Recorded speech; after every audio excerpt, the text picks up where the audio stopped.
I talk a lot about MIDI controllers here, and you may have seen a MIDI controller that has appeared in some of my other videos that I just haven't talked too much about. So today I want to talk to you about one of the first beat pads I ever bought and why I'm pretty much in love with it. But before we dive into talking about the Midi Fighter, don't forget to like, comment, and subscribe.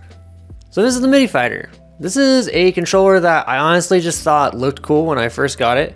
I got this back in 2019 just because I was like, oh, I need something to kind of work with beats on.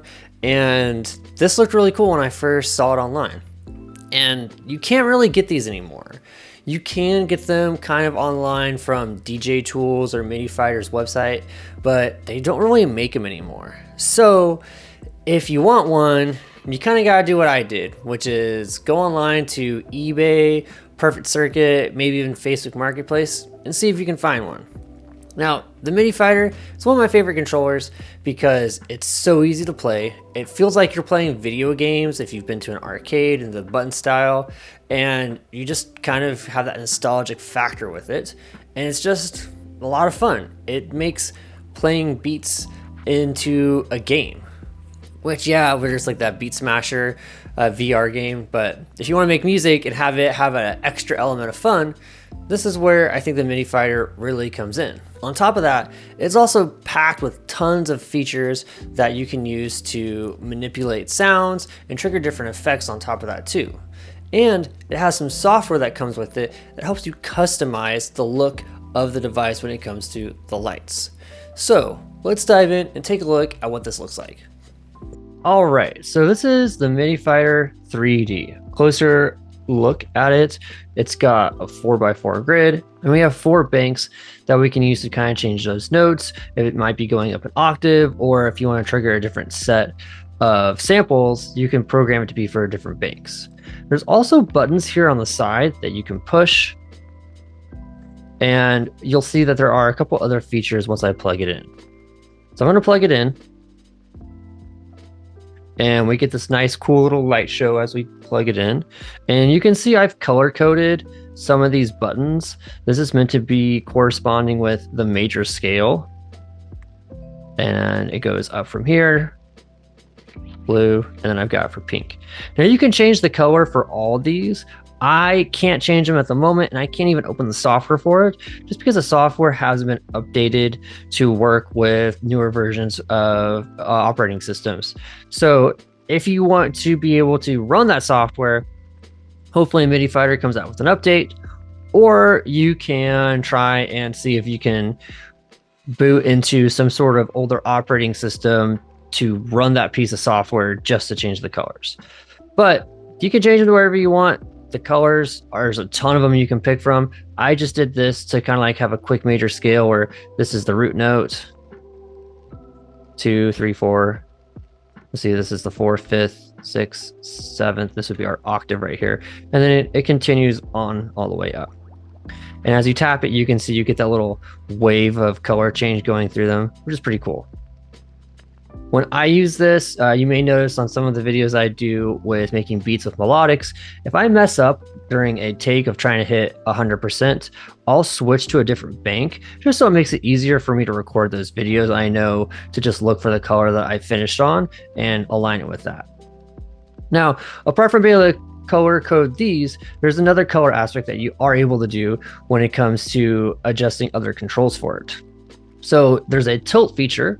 So whenever you tilt it this way, you're going to see this side is turning red.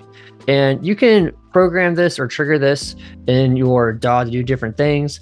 Maybe if it's to turn up the reverb or to do like a high pass low filter, you can set it to where when you do this, it will take out the high end or take out the low end depending on which way you tilt it. You can also tilt it down this way. You can see the blue is starting to come up from the top here. Or if I do it this way, it's starting to come up from the bottom there.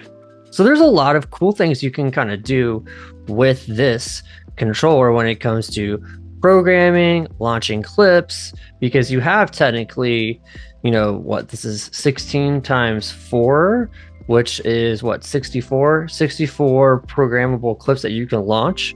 What I've done in previous sessions of my DAW is program this to be one song, and then I can just tab open to this, but it's really just another, it's all in one session.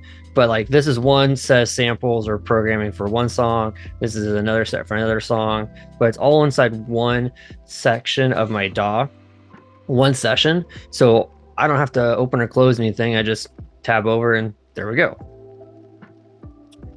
So there's a lot of cool things you can do with this, you know, apart from just making beats. The buttons feel really good.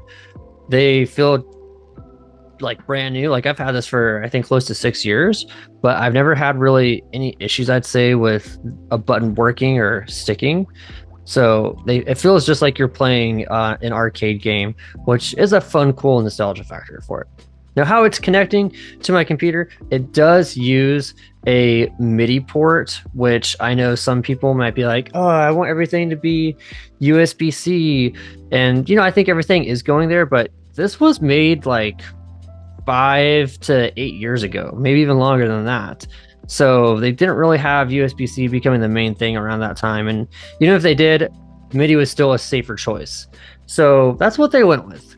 Overall, this is a controller I really like. It seems pretty simple in design. There's not a lot kind of going on compared to what you may think for other beat pads, because it's really just playing the buttons and those quick little tilts. It's kind of minimalistic in that, but the lights and the arcade buttons make this feel like there's a lot more going on. And for me, like, I like the simple kind of nostalgic interface of the arcade buttons. And, you know, it just encouraged me to dive in and have fun when I'm making beats. So you can see why the Midi Fighter is one of my favorite beat pads I've ever owned. It is kind of like a dying machine though. Like, people don't want these arcade buttons. They think they're not fun, or the way they push maybe are unreliable. Some of them do need to be repaired from time to time if you push too hard, or if you think that it's not tracking how you're pushing it and they need to be calibrated. So it's a machine that may require maintenance. Thankfully, I haven't really needed to do any of those things since I've owned it. From time to time, I think, oh, I didn't push that, or I thought I pushed that, but honestly, that just makes me better. I feel like when that happens, when I'm playing with melodics or making a beat, it either has an element of surprise where I'm like, oh, that actually sounded good, or it forces me to focus harder on the music I'm making and making sure I'm not making any mistakes. So there's some pros and cons with it, but it's a controller that just, for me, has a nostalgia factor. Like the arcade machines when I was a kid, I would go in and I would just smash those buttons to try and get the Ninja Turtles to do whatever I could. And now it feels like you're more in control of the music you're making, because when I was smashing buttons back then, now I'm smashing buttons still, but in a way that makes sense and is making things that I really enjoy. So while the Midi Fighter isn't something that you're going to be able to really pick up anywhere, it's a really cool machine.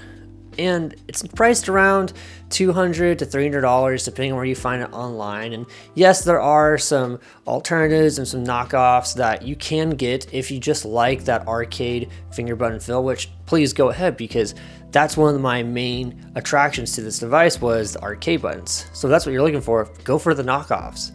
But if you like being able to customize the lights and all of the triggers that you can do with this controller, as well as having several banks to choose from, then maybe you want to invest in a Midi Fighter. But that's totally up to you if you want to go with a Midi Fighter or an alternative or a similar kind of knockoff.